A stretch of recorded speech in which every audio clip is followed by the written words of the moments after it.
get to the stopped cars. When you do that, it makes your stop smooth without having your passengers jerk in the car or bump forward and back and forward, whatever the case is.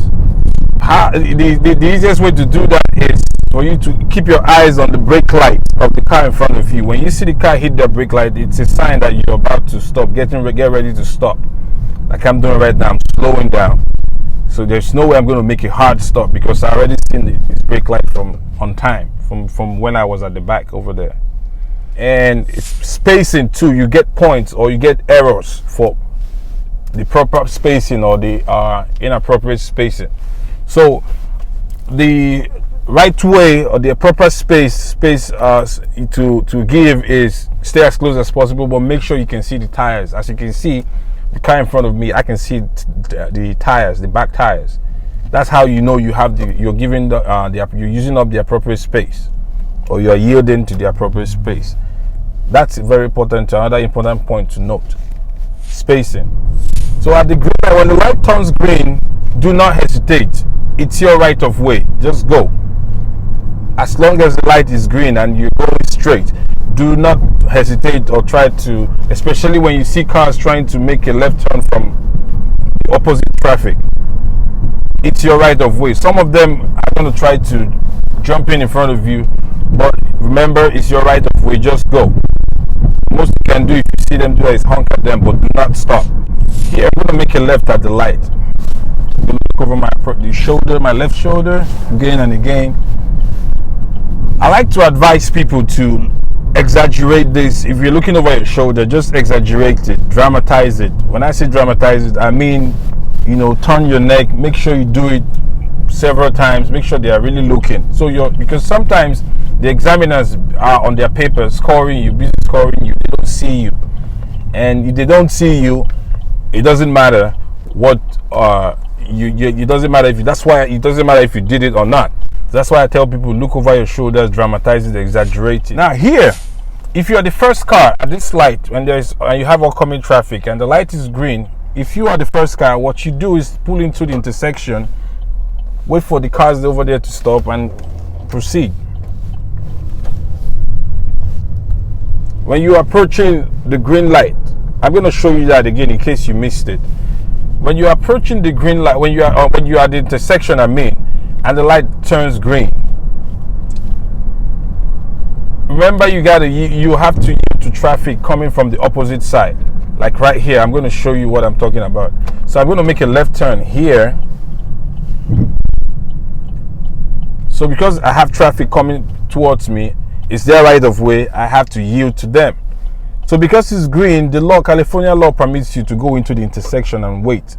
And when you do not make sure you do not block intersection anyway. You just pull forward a little outside of the pedestrian crossing and wait right here till traffic is clear. The reason is, even if it turns red, you still have some buffer time from here to turn. The California law allows you to turn when you're already in the intersection. So right here, it turns yellow, and check for pedestrians, and bam, I make my turn. Smooth. Again, I'm going to show you, okay, right here we have a protected turn here. So you have an arrow.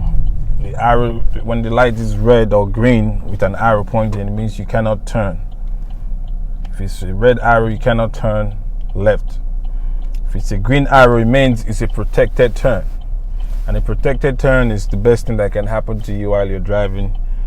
That way, no pedestrian, no oncoming traffic. It's just you on that side.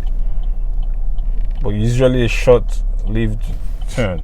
Remember, when you space, make sure you can see the tires in front of you. Make sure the space is not too wide. Like I said, stay close enough, but close enough to see the tires of the back tires of the car in front of you. So it's a protected turn, the green turn. You just turn smoothly. Turn smooth enough. Now people ask me, do you have to end the turn on the closest lane to the left? For the purpose of this test, I have to say yes. When you start on the left turn, make sure you end the turn on the lane closest to the left side. lane closest to the curb or the yellow line. The reason is that you don't get confused because it's a test. You're not a licensed driver yet. So you got to begin the turn and end the turn on the lane closest to the curb or the yellow line. So it's a red light again. So guys, I'm going to make a right turn pretty soon. And I'm on the lane. It's a 4-lane street. So what you do is start turning, look over your shoulders, one lane at a time. One lane at a time. One lane at a time until you merge on the lane closest to the curb, because I'm making a right. It's a protected right turn. So I'm not stopping, I just slow down and make my smooth turn. Bam, that's it. Always check for pedestrians before you make any turn, left or right. So I'm going to make a right turn now. I'm going to look over the appropriate shoulder, check my mirrors, check over my shoulders, and bam, like that. So the light is red. At the red light, I like to advise people wait till it turns green for the purpose of this test. Even though the law allows you to turn on red, but for the purpose of this test, I advise people wait till it turns green. Or to be a lot more safer, ask your instructor if it's okay to turn on red before the commencement of the test. Ask whoever your examiner is going to be, are you okay if I turn on red? If he says it's okay with him, make sure you turn with the appropriate time, and make sure traffic is clear on your left before you turn. So the light is green.